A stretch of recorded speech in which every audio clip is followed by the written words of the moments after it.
Hello and welcome back. This is MC1 Gamer bringing you a Warhammer Fantasy Battle Report. Now, this one is a bit of a special one. If you're a member of the Warhammer YouTubers group, if you've been keeping track of any of the posts from that group, or if you've been listening to Warhammer Weekly, you probably know that one of the more prominent contributors to content to the YouTubers group is Vince Venturella, and here he is.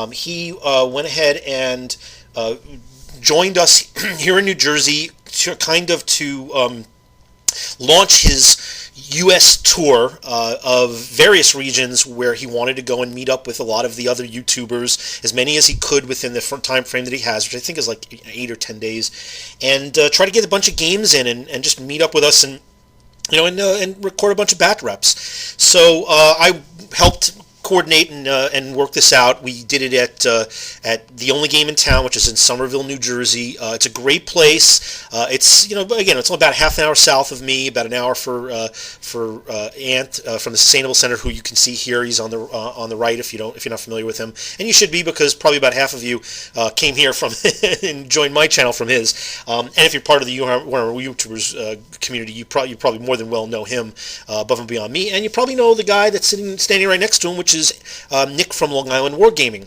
who came out from Long Island, about an hour and a half ride, which was great. It was nice to finally meet him as well. We were hoping to get Naren Zaid out as well. He doesn't live too far away, but he had some other plans this weekend, unfortunately. So the four of us got together and just tried to get some games in throughout Friday night, where Ant and Vince met up first, throughout Saturday, and the only game in town, again, awesome place. They have enough room sometimes for about a dozen tables. They have two in the front room, which is probably the most desirable area, and I was able to reserve it and get them to just clear out a lot of the clutter and just give us the room, and they were awesome. So big thanks to Jersey, Joe Finnis, Nancy, Joey, you guys were fantastic, and we really had a good time. So Vince, he brought a number of different armies. He brought, I think, 3 full armies with all the options, and great painted armies. You'll see them in a second.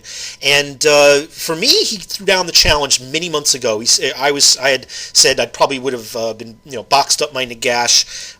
This is well before the end times ended, and after doing a tournament with it, after having a couple of games, I didn't expect that I would ever unbox him and put him on the field again. And he, Vince said, "I'm coming out there. I want you to bring Nagash. Bring a list with Nagash in it." And I said, "Fine, great. I love it." And I told him, bring an equally tough list. I figured it probably would be Skaven, but he had suggested that he wanted to play a Setra oriented Tomb King's army, and I think it's a lot of cojones to ask to go up against maybe one of the top 3 or top 5 special characters that came from the end times. Nagash could be considered to be anywhere from 1 to 5, and that's a debate probably for another time, and probably a good idea for a video. But what I would say is going up against a non-superhero, a non-other special character that is just ridiculous stats and capabilities from the End Times series is also it takes a lot of nuggets, and I applaud Vince for it, and much respect, and this is going to be a good fight. I just will say, I'll tell you right now, I'm not going to tell you how it ends, but I will tell you that it isn't one-sided. Okay, and so let's say we get right to it. First of all, let's show the board. For this battle between the undeads, I wanted to have a desert board. So they got a nice 6x4 desert board, just as a basic platform. A lot of boards just basic green. They must have about a dozen boards at the only game in town of various different sizes, all the way from 4x4 to I think 8x6 or 8. Yeah, I think about 8x6 or 8x4. There's a lot of board for mega battles and whatnot. There's a lot of big boards, and so I snagged this one, and I made sure that there was a grass board, or a grassy plains board for the battle with Ant and Nick, because they were doing Wood Elves versus Skaven. You'll have to see that in their videos. And just wanted to populate it with enough terrain so that it looked like the proper setting. Nagash heading into Chimera, and Chimera, is that what it's called? And into the desert plains, and taking on Setra, the Undying, who wants to show Nagash that he is not the only true, not the true Lord of the Undead. So let's see how it turns out. So I put some things that down and made sure that there was a few hills for any elevation, just a couple of terrain pieces to make things look interesting, and a couple pieces that looked a little Egyptianish too, just for flavor. So my spells, we shared some of these because we both have higher Titans, so we both have Shems and Spirit Leech. I picked out for Nagash three, I believe, spells from the Lore of Vampires. Obviously, I was going to get Invocation. I was lucky enough to get Van Hel's. Also got Hellish Vigor, and I picked one spell from from Light, and was able to get Time Warp. And I took the remainder of my spells, one of which had to be Rise from the Lore of Undeath. And we didn't play Cane Magic, thank goodness, because I hate Cane Magic. And, so there was no picking. I'm not a Lore Master, at least, excuse me, Nagash is not a Lore Master. So I managed to get 5 spells, and I got 3, I believe, of the 4 summoning, and a couple other ones. So here's the spells that Setra's army has. He also took one from Light, so he has Speed of Light, and a series of other spells from the Incantation of Desiccation to Incantation of Protection. He had a good array of spells. The Desert Wind. I mean, there's a good spread of spells for this battle. And here's our deployment. Now, this is after Vanguard. And I just want to say something about my list, because I didn't know really what to expect from his list. I kind of expected that I'd see a War Sphinx. I didn't expect that there wouldn't be archers. I just thought there might be more. I thought he'd have a very big shooty army, but he did kind of what I did. I was looking to put Nagash into a situation where Nagash wasn't just going to, as I've done in the past, sit back and just summon and let everybody else do their things while he had maybe a screening unit of Crypt Horrors in case there were cannons. First of all, I knew there wouldn't be cannons because it's Tomb Kings. Secondly, I initially had thought, hey, I'll put Nagash inside of a unit of Crypt Horrors and march him across and get a hand-to-hand battle. Well, it didn't take long for me to remember that you can't take a monstrous character and put it into a unit of anything, which is unfortunate. But interesting enough, and I would have done that if the rules were allowed for it, but I figured, all right, I'm not going to change my list really much for that, just because of that, but I'm going to try and use the same concept. Get Nagash in there and get into a fight. Let the two superpowers duke it out. Well, Vince had a pretty similar thought process. He figured, let me put Setra into a unit of chariots, and while technically the rules apparently don't allow that, which is ludicrous, most people apparently accept that fact, and I think that it's the right call, because I think it's one of those bad writing or missed edits, because they don't allow for a character on a chariot to join a unit of chariots. I just don't understand why that's the case. So obviously we allowed it. There was no way I was going to say no to that. As a matter of fact, I think it's just fitting. I think it's appropriate for the setting, and so you can see the army is very chariot heavy. That's a big punch, and we'll take a closer look at that. So Vince's army from left to right, he's got an awesomely converted. I mean, look, his army, it doesn't do even justice with these pictures. His army is really, really nice, and he's got this really nicely converted and painted up casket, a small unit of carrion for log jamming me or redirecting. Higher Titan, the first of 2 Skull Chucker catapults, a reasonably sized unit of archers. He's got his level 4, I believe, in there, and there's another character in that unit that was he forgot to place when I was taking the pictures, but is also, maybe I think on the other side of it. It might be, I don't know if it's a Tomb Prince or something else. But Then here's this big unit of chariots. So you see that there's the 4-horse chariot of Setra up front. There's, I think, a necrotect. I think it's a necrotect. It might be. It could be a tomb prince. It's another character on. Oh, it's his battle standard bearer. So it might be a tomb prince on a chariot. So they're lining the front. So they've got magic weapons, which is not good for my ethereals. And then he's got 6 chariots as part of his core. They have a banner. I completely forgot that they could take a magical banner.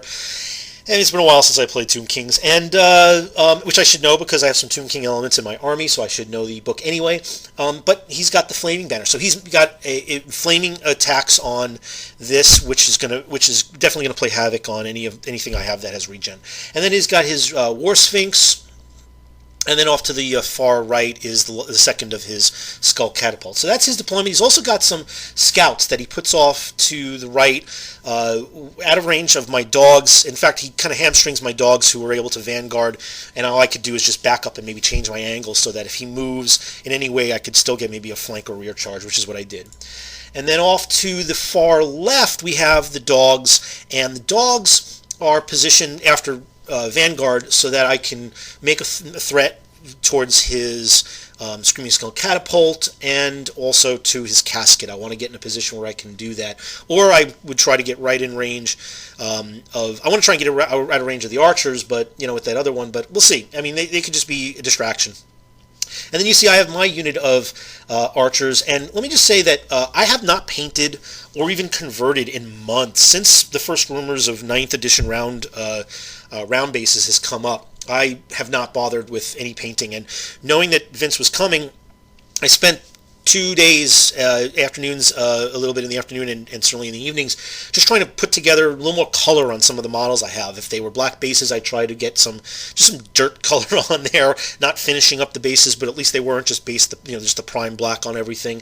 And then I had these skeleton archers that I had kind of mixed and mashed up, and they were really, in very basic shape. In a lot of cases, the bows were were gray, bare plastic, and there was, they hadn't even been, no base colors or anything like that. So I spent, a little bit of time just kind of cleaning some of this stuff up, so it looked a little better on the table against what I expected was going to be a nice and completely painted army. So forgive me for some of the stuff that isn't painted, but again, I kind of lost a little steam when with the question mark that still looms above us about what's going on with 9th and with the basing structure, which is something we can discuss outside of the bat wrap. So then you see I have a nice horde of ghouls. In there I've got a Cairn Wraith and a level 1 Necromancer who has a Dispel Scroll, and 2 of the Spirit Hosts for some shenanigans. And then moving a little further over, I've got my Hydra Titan. That is Nagash Jr. That actually is the old clowny-faced Nagash from years and years back, which I put into. I made him look like a big statue as a unit filler initially, and then it was suggested by Ant, hey, you might want to put a 50 mil on that base underneath that, and you can make it your Hydra Titan. So it's my Hydra Titan, which is a statue, and very Nagashi. And then there's, of course, Nagash Sr. looking into his book and surveying the battlefield in front of him. And in front of him is just, one of the heavy-hitting units that I have, not in terms of strength, but just in terms of number of attacks and survivability, which is my Crypt Horrors. And then an unfinished conversion that I'm doing, haven't really painted it or mounted it yet, of my casket. And then, of course, my dogs on the far right. So here, we both took pictures of our generals from their kind of POV of the battlefield, so I can't wait to see what Vince's looks like, as well as his old bat rep. And the first scouting move again goes to Vince. He moves again. He moves up his scouts into a position where again it log jams the wolves. And then he gets first turn. So, I was hoping to get first turn, but hey, that's how it goes. Amazingly enough, he had less units deployed than I did, and I tried to make for went the other direction that I usually go, which is usually as many units as possible for chaffing. In this case, I tried to minimize it for some bigger blocks and some more punch. And Vince finished before me, rolled a 6, and that ended that debate on who was going first, because he got a +1. So he moved up his horse skeletal archers, his scouts, looking for a move to try and shoot down my casket. And then he throws his carrion right up in front of one of the units of dogs on the left, which we're going to look for his casket. And then he moves up his major blocks in the center, which, much respect. I mean, look, his main units of chariots can't march, so they move as far forward as they can. He's got that war sphinx sitting in the woods. We didn't roll for any specialties on, whether the woods would be this or that, or if they're, and we put down those statues, the Egyptian statues, just for flavor, because again, there's a lot of games going on, and we just didn't want to complicate things too much, and we just wanted to have fun and see how things turned out. We just did a basic battle line too. I've thought about making a special scenario for this occasion. I certainly didn't want to use the scenario from the End Times book, which is very, very much in favor of Nagash, which he needs more to balance it in his favor. And it was not really fair to the Tomb Kings, that scenario either. So we didn't play that. So just so you know, this is a basic battle line. And then we go to Magic, and Shem's Burning Gauge pops out, gets off. I let it go, of course. I wasn't really that concerned with Shem's at this point. And I knew he was going after the dogs. He obliterates the dogs, and which, again, it's a unit of dogs, about 40 points, so not so bad there. He goes and does the textbook thing you do with the casket. You throw a handful of dice at it. He gets total power. There's no detriment to the casket when that happens. If you're not aware of it, it doesn't burn up like bound magic items, and it's obviously total power, so no dispel scroll and no dice that can be dispelled against it. And he rolls for his initial shot, which I think was going after my Hyro Titan, and I get Nagash's 10 leadership, and he rolls an 8. So I was thrilled. I was definitely thrilled. But it jumps. This thing jumps, and it jumped, I think, twice. Failed to do damage on the second one, but the first one, it jumped and did put a couple wounds on one of my spirit hosts. His chariot archers start plucking off arrows against my archers, and I lose 3. And then his archers start the first of several rounds of archer duels between our skeletal archers, which was extremely exciting. And he hits with a bunch, but then fails to wound with any of the hits. So, we do trade back and forth, a little bit of foreshadowing with some really piss-poor rolls on various occasions, strategically positioned throughout this battle report, and this was one of his. So my turn, I go ahead and charge the carrion with these dogs. And then I get a rear charge with the dogs from the other side on his scouts. I move up my move up my ethereals for various chaffing duty. I have the Cairn Wraith that's positioned so that if he charges with either one of these units, that I'm going to redirect him a little bit and kind of jam him up a bit. And then I have the Spirit Host staggered so that, first of all, he can't charge my Cryptars, who swung way out to the right for a flank charge in the following turn. And so that if there's any overrun, he's going to clip one of those units as opposed to easily walk right into my Crypt Ghouls, who move up just enough that I know that I can get them in there on either of these fights, depending on how they go. And then my Hyro Titan and Nagash in a position where they can get really close and lend some help again in the following turns. I want to get into the mix as quickly as possible. I'm not just looking to stand and summon. I want to fight. I want Nagash in the fight. So I get my own Shem's Burning Gauge, and I want to thin down this chariot unit because that's a lot of impact hits and certainly a lot of wounds. And so I pluck off one of the chariots. Then I unload with my own archers. I think I may have done 1 wound with all these archer shots against after armor and whatnot.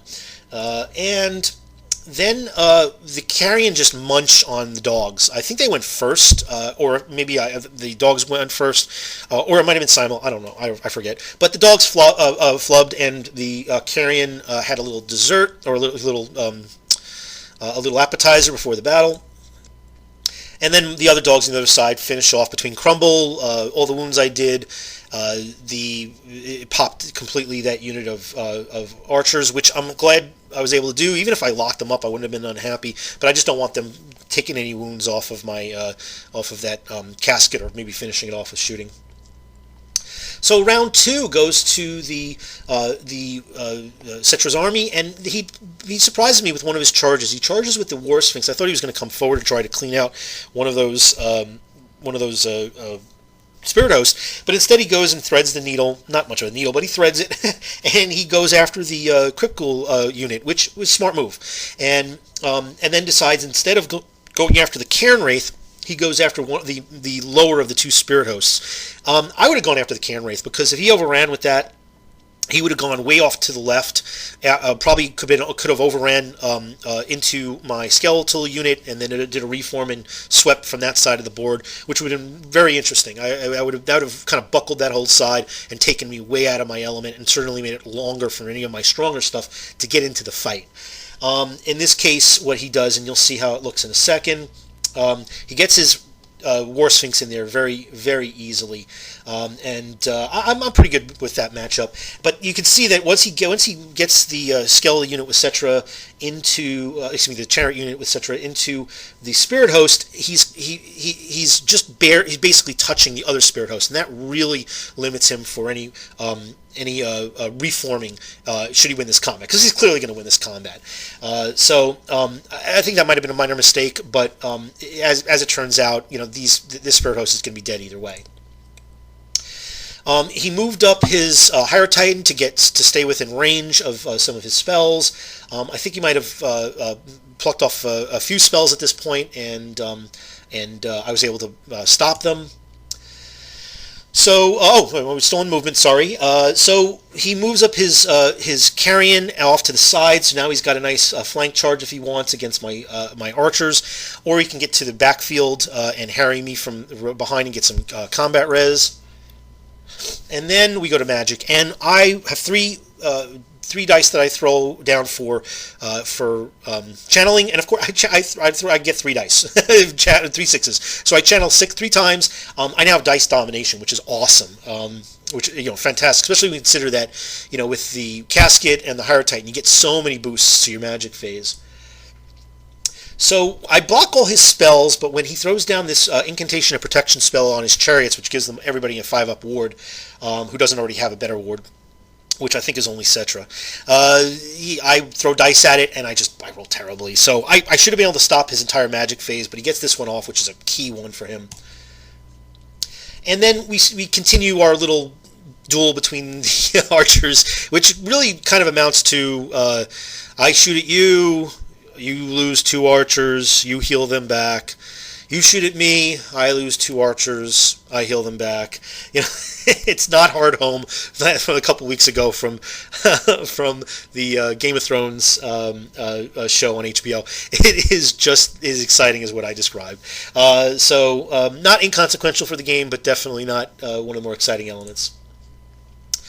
So he throws down his 2 Skullchucker catapults onto Nagash's head. One deviates slightly, but I make my ward save. The other one deviates heavily, but deviates right onto the Crypt Ghouls, which are in combat. I get a lookout sword with my level 1 Necro, and I believe I popped the scroll that she had been carrying, just because I was like, hey, she's in combat, she's probably going to die, and that's probably one of the reasons why I was also bummed that I failed that other spell in dispelling it, because I had extra dice domination, because I also had popped a dispel scroll. In any case, for my trouble, for his trouble, he kills off 4 of my Crypt Ghouls, not bad. As expected, the Setra destroys the Spirit Host. He elects not to do any kind of overrun. He might have gotten an inch more on there, but he couldn't do any kind of reformation, because again, that other Spirit Host kind of has him jammed just by circumstance, not by design. The Sphinx rips into this ghoul unit. Now, I had a lot of attacks. I had about 16 poison attacks, which is great because it's a toughness 8. He's only got a 5-up armor, but with all the attacks that I had gotten, I rolled horribly, and he rolled well enough with his saves that were remaining, that between those 2 combinations I didn't do any wounds to him, which is awful, because he's got a charge, and I don't have any ranks anymore. And he unloads with a fiery breath. These guys don't have regeneration, so that doesn't matter. But enough damage that with the crumbling effect, even with the -2 crumbling within range of Nagash, I only had 1 ghoul left. Now that's the silver lining, because now just a couple of incantations of Nehek, and I will have a full ghoul unit again, especially if I do it with Nagash. So that's probably the best thing that could have happened here, is that I don't really care about losing the level 1 Necro, but I still have the possibility of bringing back this entire unit from the brink. But that was crushing for him because he wanted to overrun, completely wipe out that unit, and then he'd really be putting me in a scary situation. But as it is, I had him stopped, and now it's my turn. So I charged with everything. The Cairn Wraith on the left, I could have charged into the unit. Might have been a better idea, but I decided I wanted to charge him into Setra so that I could lock him up, so that Setra couldn't make way to the far side. I forget if chariots are able to do that, but it didn't matter. I just wanted to stop it from being a possibility.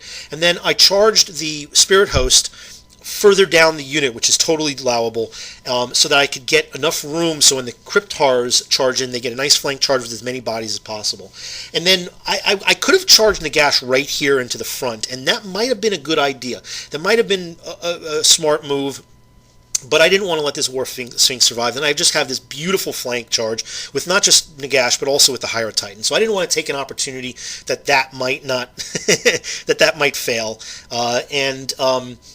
So I decided that not that might fail, that he might survive. So I decided that I would charge in with Nagash on the Sphinx and finish him off. And if I could hold up Setra's unit long enough with the Cryptars, I didn't expect any Ethereals were going to survive anyway. But as long as the Cryptars survive, and there's a lot of bodies there, there's a lot of wounds there. And I'm getting a flank charge too, so it's not going to be like his best is going to be there to really wade into them. If I can finish off that Sphinx, I can reform and then possibly get in on a follow-up turn with Nagash. So that's the plan. Easily make it in with everything. Here's just another point of view from shot from Nagash, from his noggin. And everybody makes it in. So here's my flank charge with Nagash and the Higher Titan and everybody else as they're positioned for this fight. And I think there's one chariot that has just one wound on it too. But he's got that protection spell, so all the chariots have 5-up wards. I do a swift reform with my archers and pluck off a few shots at his carrion. We'll get back to that.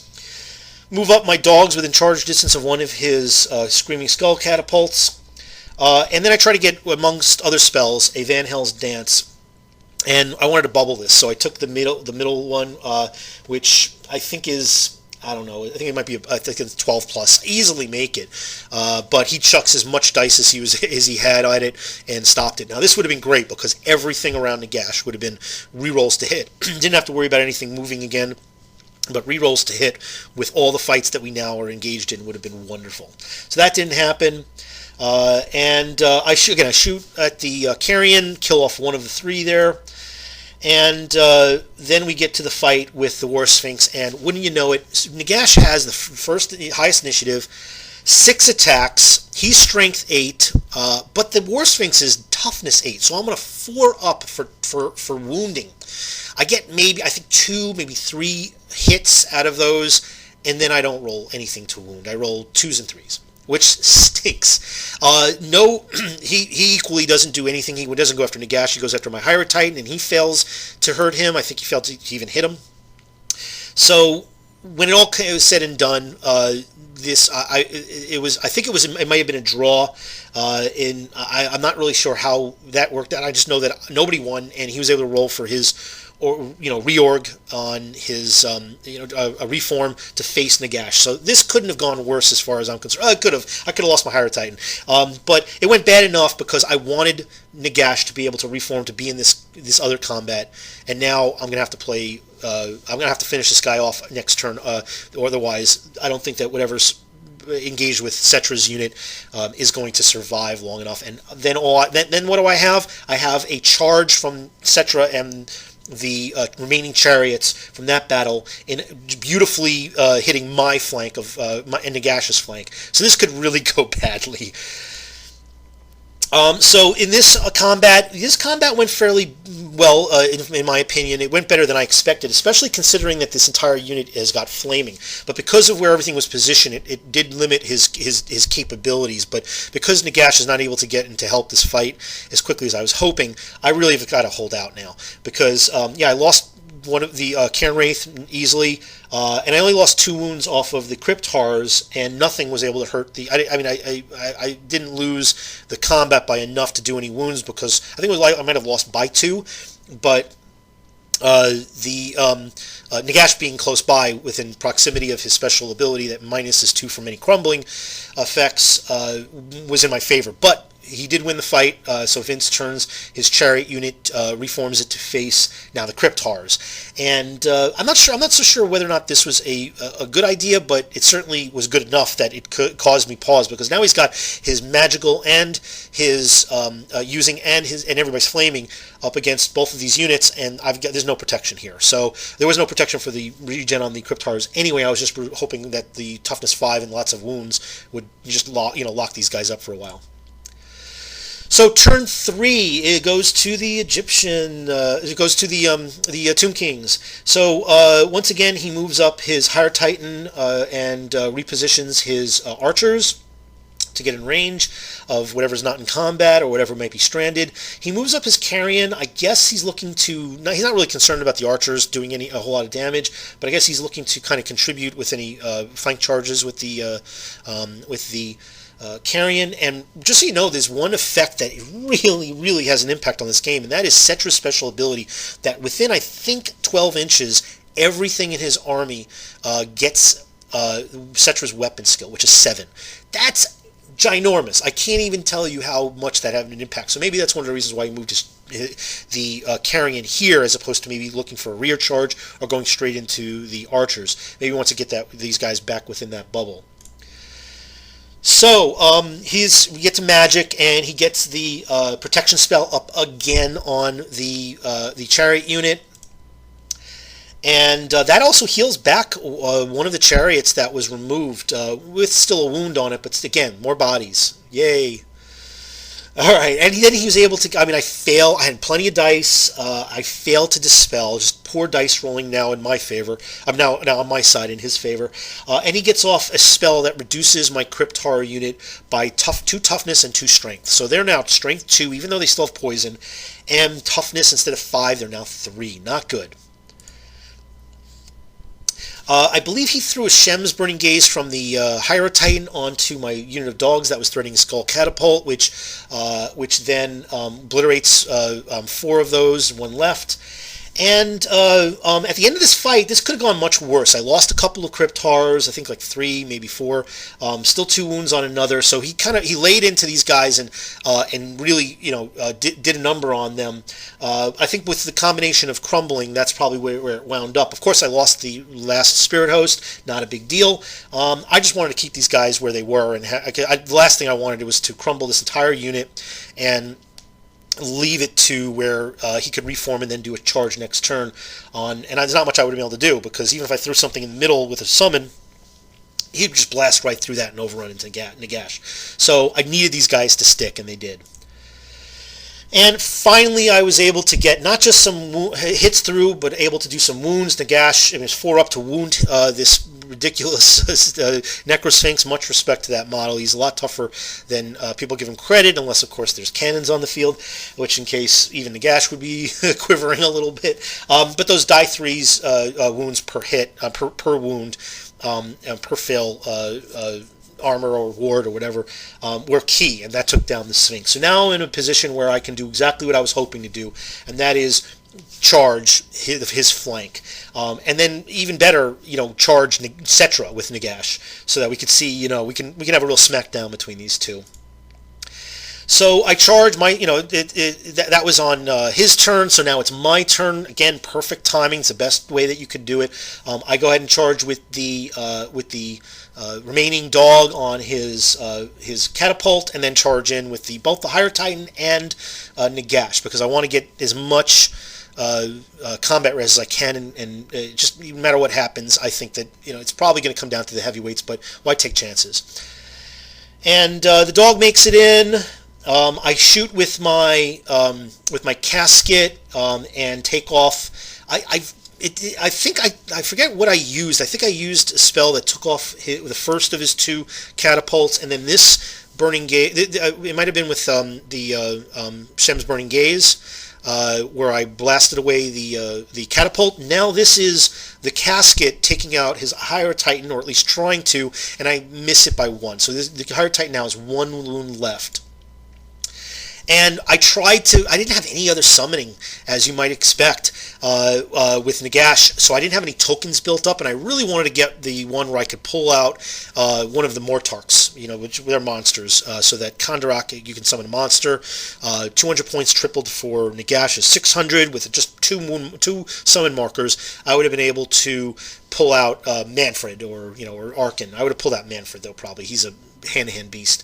And that would have been great, but I didn't have it, so I had to just, unfortunately, go for a Terrorgeist again.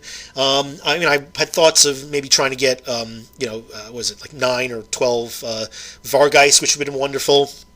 And or another horde of Cryptars or Graveguard, and I decided on the Terrorgeist because shooting comes after magic. So if you throw it on the table, and with 36-inch range of where you want to position it, it's pretty much anywhere with Nagash in the middle of the table. I could at least get another shooting attack and try to obliterate something in the same turn. In which case, if I had gone with the Vargeist, I would have waited for my next turn to actually charge them into something. So I elected for the Terrorgeist. It's really if I couldn't get one of the Mortar in, which is just crazy, over the top, nuts. This was the next best thing, and certainly it may even be considered a better idea. And you can see Vince has all the faith in the world that his casket is going to hold up against the Terrorgeist's scream. But to no avail. The Terrorgeist screams off the casket off the board. Yay! All right, I got some more. I'm actually taking some stuff out now and scoring some points, and that casket really scares me because with that bouncing from unit to unit, it's horrendous. The dog gets cut down by the crew from the Screaming Skull Catapult, so that's the end of the dogs. Still got a Skull Catapult that could do some damage to me. And then we go to the combat with Nagash. This is the big one, Nagash against Setra. There's been plenty between these two in the books, in the fluff, and now we get to actually see what happens actually in a game. And thank goodness Nagash goes first, because I think Setra has some ability that if he wounds a creature with his weapon, they're stupid for the rest of the game. And I just can't imagine Nagash. Well, he might make some stupid moves, but in the game I wouldn't want him to be stupid. So Nagash goes first, and here's where my dice do not fail me. I slay Setra outright. Enough attacks hit. He fails enough of his wards. He's got a 4-up ward.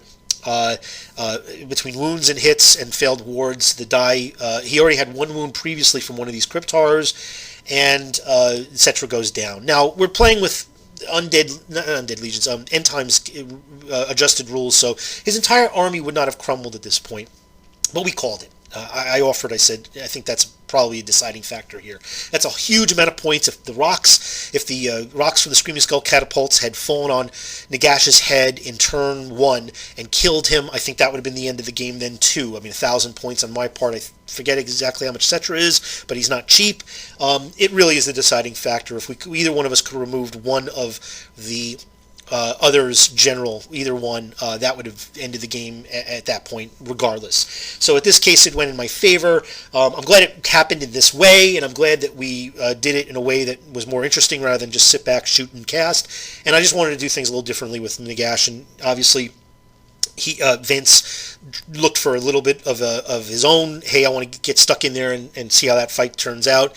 And props to him. Certainly, a lot of props to him. A lot of respect. And this was an awesome game. We had fun. There was certainly some swings back and forth. I made a couple boneheaded moves, and a couple that weren't so boneheaded. And I think I got lucky that those Cryptars were able to keep to lock up Setra when they did. It afforded me the ability to kind of come back and win the game as a result. If that did not happen, this could easily have swung the other direction, and I'm sure with flank charge from Setra and everybody else, with all those impact hits withering him down, unless Nagash could swing back, could survive that, and then swing back and finish off Setra.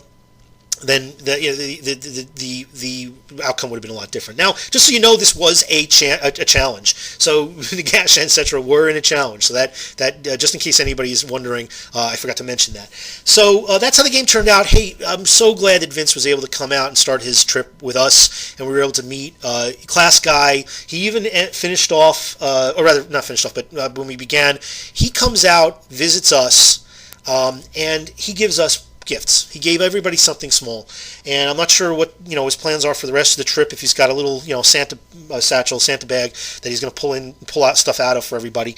But I just I don't have any Tomb King characters. Well, this is going to be my Tomb Prince or Necrotect or maybe whatever. I now have a character I can put in there that has an authentic Egyptian look to it, as opposed to just using my White King or one of my Bretonnian converted necromancers or whatever. So thank you. You're a class act guy, Vince, and it was a fun game, and it was really nice having you out. I wish I could have spent more time because this was a weekend with my son's birthday, and I had 25 people out for a barbecue on Sunday, and it was hard to get away for any of this at all. So I was able to break away and make it back in time to help get everything set up and cleaned up and ready for a house full of running around kids and big grilling and lots of drinking. So when I actually put this thing together, I was still probably about half zotzed from an afternoon of beer drinking.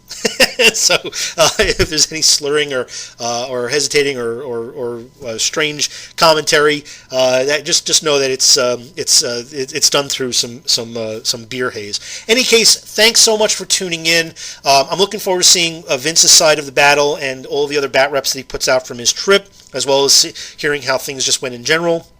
And I'm looking forward to putting more content out Warhammer Fantasy wise. Look out for my other stuff, like for Bolt Action. I'm actually going to be demoing Bolt Action with a Normandy themed game.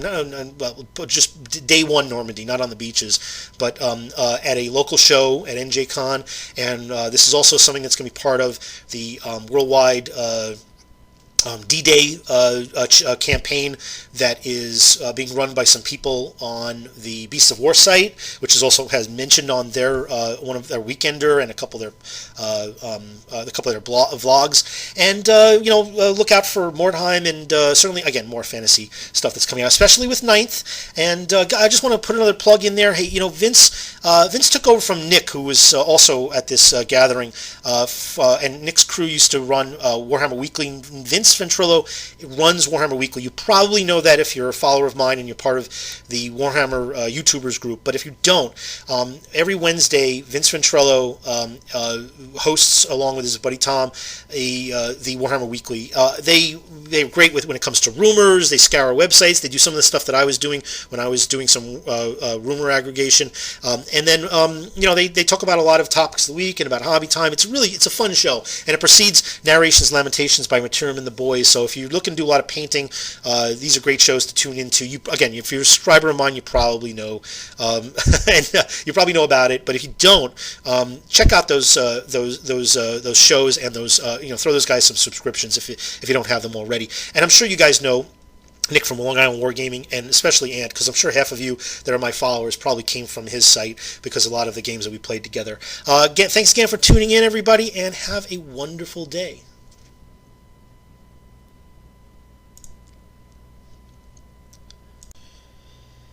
Hello and welcome back. This is MC1 Gamer bringing you a Warhammer Fantasy Battle Report. Now, this one is a bit of a special one. If you've been